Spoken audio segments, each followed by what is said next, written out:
Golden Boy, Real Guide to Treasures. Ang ating episode ngayon mga katiyat ay tungkol sa latest ng OKM.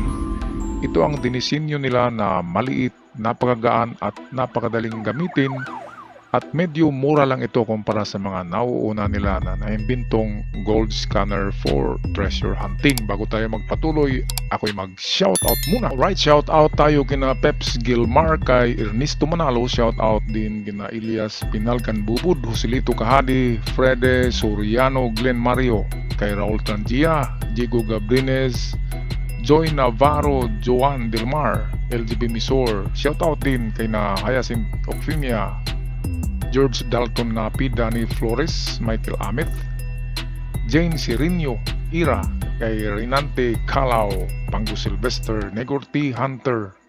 Shoutout kina Robert Cabunilas, Arcadio Angkon, Jamaica Alsain, kay Lester Dingkong, Aligsa Vansena, and lastly shoutout kina Jose Sibil, kay Edgar Lagarto at Julieta Tabuklaon, at sa mga hindi nabanggit ang pangalan, shoutout sa lahat. Tayo na ngayon magpatuloy. Magandang buhay mga katiats. Ang ating episode ngayon ay tungkol sa bagong produkto ng kilalang kumpanya na gumagawa ng Class A or mamahalin na klaseng mga scanners, ang OKM company all the way from Germany. Okay, ito ang tinatawag na Delta Ranger. Bago ito na produkto ng OKM na ginawa para sa mabilisan na paghanap ng mga nakabaon na treasure sa lalim na 18 meters.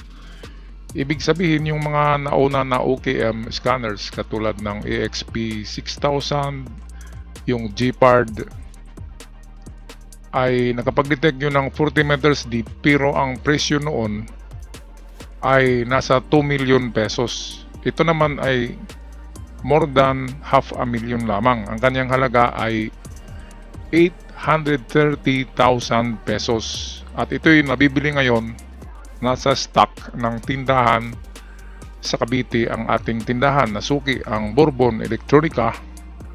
Tawagan nyo lamang dyan si Roniel Bourbon sa kanyang telephone number 0975 make that kanyang numero ni Roniel ay 095-6675-030.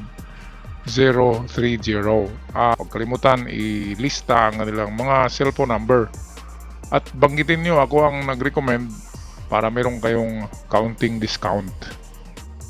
Okay, so balik tayo dito sa ating produkto, ang Delta Ranger, made in Germany from the manufacturer OKM. Maximum deep 18 meters ang lalim na ma-detect, at meron siyang 6 search system, merong 2 years warranty. Okay, tingnan natin ang mga features niya dito ng OKM. Alright, so dito tayo sa kanyang long range mode. Ang OKM Delta Ranger device ay pwedeng long range locator siya. Katulad din ng mga Titan Geartech ay pwede siyang long range locator. Horizontally, makapag-detect siya ng layo na 1,000 to 2,000 meters. Pero ang lalim na ma-detect nito ay medyo mababaw kumpara sa Gepard at saka sa AXP 6000, yung mga nauna na produkto ng OKM, pero yun naman ay napakamahal. At ang isang ito ay affordable dahil nasa 800,000 pesos lamang sa walang ibang nagbibenta nito ngayon sa Pilipinas. Ang Bourbon Electronica lamang sa Cavite, Metro Manila. Madali lang ang paggamit nito, katulad nito sa kanyang long range mode ay tuturo naman sa inyo ang paggamit niyan. At ang bago na feature sa kanya na wala doon sa iba ay meron siyang digital compass. Ang ang kanyang monitor ay merong automatic na lalabas diyan na compass para malalaman natin ang bearing ng ating target. Ang isang feature naman ito ay yung kanyang na-scan na image ay pwedeng ma-analyze or ma-transform into 3D image para malaman natin kung ano ang itsura ng ating na-detect. Meron siyang tinatawag na notebook visualizer 3D studio software. So kaya niyang gawing 3D image ang ating na-scan. Kaya para na rin siyang mamahalin na scanner. Itong Delta Ranger, maliit lang siya na gadget. Isang malita lamang, magaan. Combination ng locator at scanners ang kanyang itsura. Alright, dito naman tayo sa kanyang thermoscan. Ito ang bago sa kanya. Ang thermoscan ay yung init ng lupa o gilid ng kuweba, ay malalaman natin na nag-iiba ang kanyang temperatura. At kung nag-iiba ang temperatura niyan, ay pwedeng merong anomalya sa lupa. Kaya itong thermoscan ay wala to sa iba na pinalabas ng mga scanners. Bago lamang ito na features. Thermoscan, gagaya ng napanood nyo yung Predator movie ni Arnold Schwarzenegger. Yung gamit doon ng alien, yun ay thermoscan. Kaya na-i-scan yan ang init ng dingding, ng flooring, at malalaman natin kung saan yung merong anomalya na parte ng dingding or lupa. Kaya maganda ito. Kung ako'y bibili, parang ito ang bilhin ko kasi meron siyang thermoscan. Of course, meron din siyang magnetometer, yung parang malaking pinpointer.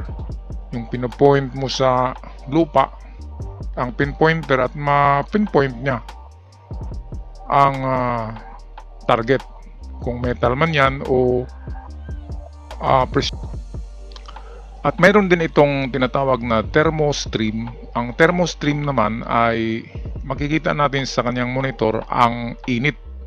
Halimbawa, 72 degrees Fahrenheit ang init ng tinatarget mo, yung tinuturo ng iyong gadget. Pero nang ibaling mo ito sa kaliwa at kanan, ay iba rin ang reading ng kanyang temperatura or init. So ibig sabihin, kung saan siya tumatama na nag-iiba ang temperatura, ibig sabihin ay iba yun na parte ng kuweba or dingding. Merong ibang laman kasi nag-iba ang kanyang temperatura. Halimbawa, merong kwarto or chamber sa loob ng kuweba. Kapag natamaan niya ng thermostream, ang pagkakaiba nito sa thermoscan ay yung thermoscan, yun ang parang gamit ng Predator, yung sa movie ni Arnold Schwarzenegger. Makikita mo doon ang color coding at yung image na kulay-kulay. Okay, color coded image. At dito naman sa thermostream, makikita mo sa monitor mismo kung saan na parte ng kuweba na nag-iiba ang kanyang temperatura. Kaya maganda, ito lang ang kakaiba nito. Merong thermostream, thermoscan, at itong magnetometer naman ay common ito sa lahat ng scanner. Itong 3D audio software naman, yung makapag-generate siya ng 3D image sa kanyang na-scan, ay meron din ito sa GPR o yung GPARD, OKM GPARD, ay meron ito. Meron din ito doon sa OKM EXP 6000.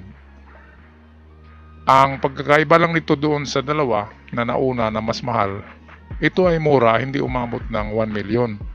Yung dalawa naman, napakamahal, nasa 2 million, pero mas malalim ang kanyang ma-scan underground. Okay, pero sa 18 meters ay marami na tayong ma-scan. na giveaway sa kanyang lalim, ay pwedeng makatama na tayo ng medium deposit. Yung 40 meters deep naman ay bitin pa rin yun na lalim ng scan, kasi ang mga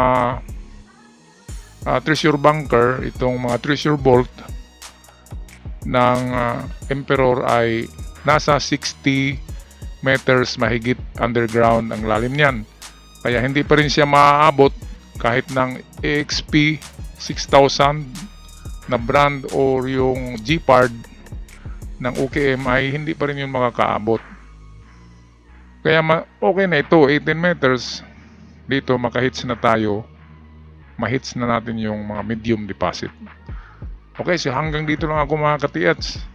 Kaya sa nais na bumili nito, alam ko marami ang gustong bumili ng mura.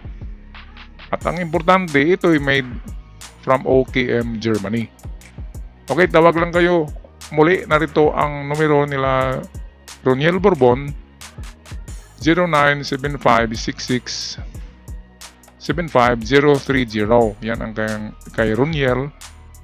At ang kay John AB naman ay 0991-5261-931. Huwag mahiyang tumawag kasi mababait ang mga tao diyan. At para sa konting discount nyo, banggitin nyo lang ang channel ko, The Golden Boy or Surigao Sun, ay meron kayong konting panggasolina lang dyan na discount kung kayo pupunta doon at personal na bibili. At kahit na online kayo bumili, meron pa rin kayong discount pag nabanggit nyo na ako ang nag-recommend sa inyo. Okay, maraming salamat. Hanggang sa muli, sana swertehin tayo mga ka-TH sa taon na ito. Magandang araw sa inyong lahat. God bless you all and may the fortune be with you.